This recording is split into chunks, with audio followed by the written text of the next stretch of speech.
Dong, sino ang the best president sa'yo? Si BBM ba o si Duterte? Siyempre, Duterte ba eh. Oh.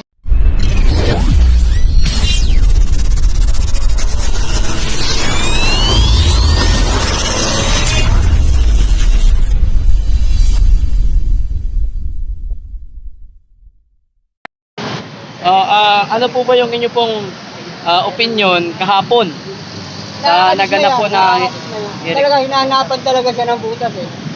Eh yung pag-hearing pala nung una, walang ibang tanong si Jinggoy eh.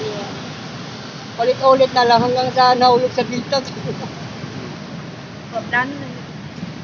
Wala planado yun. Eh, Okay. tingnan mo nga si Chis Escudero pagkatapos ng na-contempt, di ba, nanong panagan. Walang plano yun. Famous na tayo. Oh, yun. Oh. Gusto ko yung mga ganyan. Katulad dito sa may sugat, yung nakaraan dito sa may iwasang kaso, hindi na ako nakapunta nun. Dahil sa trabaho. Pag-uwi, pakagay pa yan. Eh, sulit naman tayo eh. Tama, sorry. Tayo nung nakaraang eleksyon po, sino po bang inyo pong sinuportahan? Sa totoo lang, nabudol talaga ako. Aminin ko. Dahil kay Sara. Dahil kay Sara. Diba? Kung... Oo. Siyempre naman, maganda yung mga sinasabi din ni Marco. Kahit isa, wala naman na yan. Pero, sir, ano yung pinakadahilan kung bakit pinili mo na iboto si BBM way back National Election 2020? Dapat hindi ko na talaga ibuboto yun. Dahil lang kay Sara lang na diba, hindi na nga siya na-endorso ni Tatay Digong. Alam naman natin. Kasi alam na ganito ang mangyayari. Pero based po sa inyo pong observation, ano po ba yung mas maganda? Yung pamumuno po ni former President Rodrigo Duterte o ngayon? Maganda yun. Di ba? Kahit ibang bansa, ipaka-nabis na presidente ito, di ba? Si Tatay Digong. Eh, ito, wala eh. Puro biyahe lang. Tapos wala naman. Wala, may uwi daw, kunwari may uwi. Sir, bali po makailan lamang naglabas po ng pahayag si Larry Gadon. Ayun po sa kanya, haka-haka lang daw yung kahirapan sa bansa natin. Hindi daw totoo. Bulag-bulagan lang yun. Bulag-bulagan lang yun. Eh, hindi naman nakikita sa ano. Eh, samantalang hindi naman siya nakikot sa mga squatter eh. Diba? Kaya hindi nila ramdam yung hirap ng mga mahihirap. Pero nung panahon po, siguro naman po, mga ilang taon na din kayo nung panahon ni former President Ferdinand Marcos Sr. Ano yung different ngayon at saka nung kanyang ama? Napakalayo. Yung amahan, Yeah. yung tatay noon, malayo. Napakamura no, nung mga bilihin.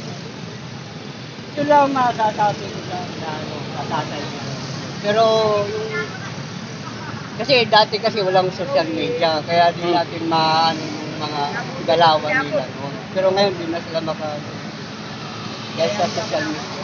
I agree. So, makailan lamang din nagkaroon po ng resign Sara rally. Sabi po nila dapat daw man mag-resign si Sara Duterte bilang DepEd Secretary. What is your opinion about this? Eh, sa tingin ko, ang pakanan niya, Trillanes lang nga ang pakanan niya. Dahil nung nagbitaw si Trillanes nga hanggat na dyan ang mga Duterte, yun ang tinik ng mga maso. Diba? Nagbitaw siya ng salita niya.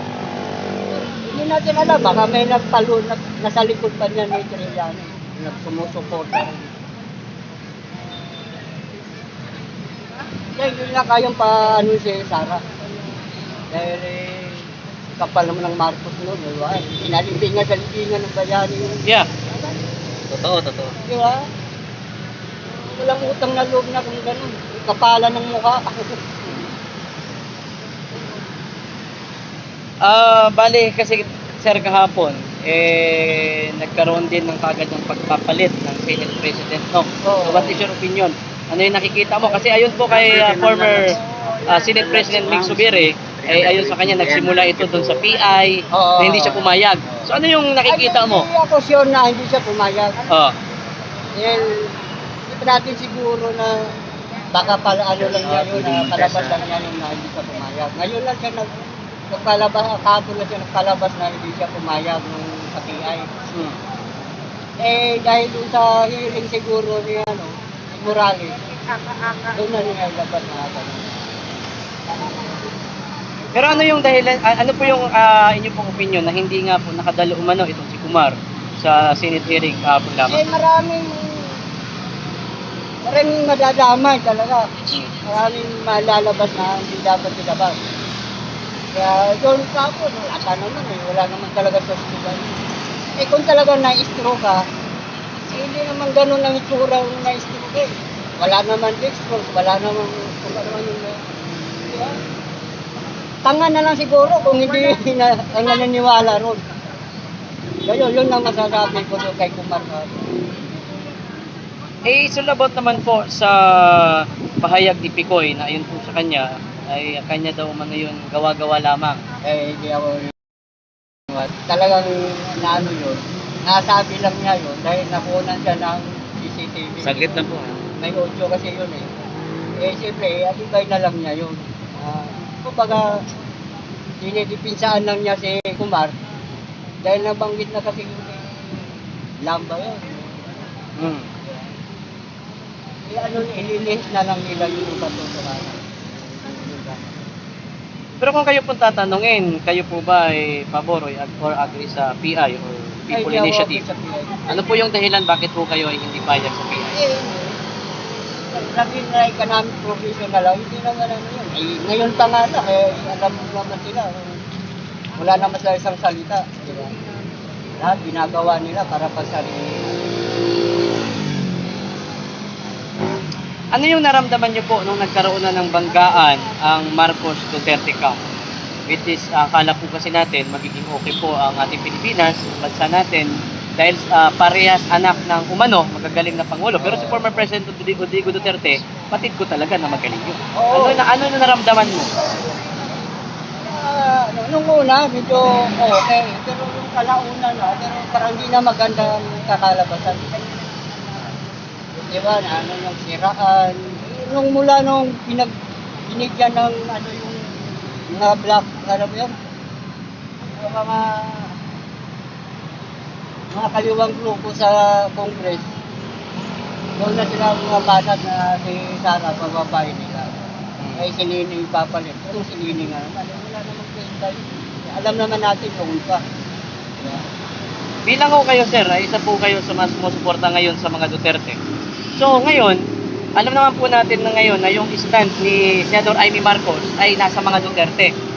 Kahit na yung kanyang kapatid, ang presidente ngayon. Ano yung nakikita mo? Ano yung nararamdaman mo? Or ano yung nakikita mo kay Senador Amy Marcos? Nakita ko yan eh, parang nag-iistiya lang ata yan eh.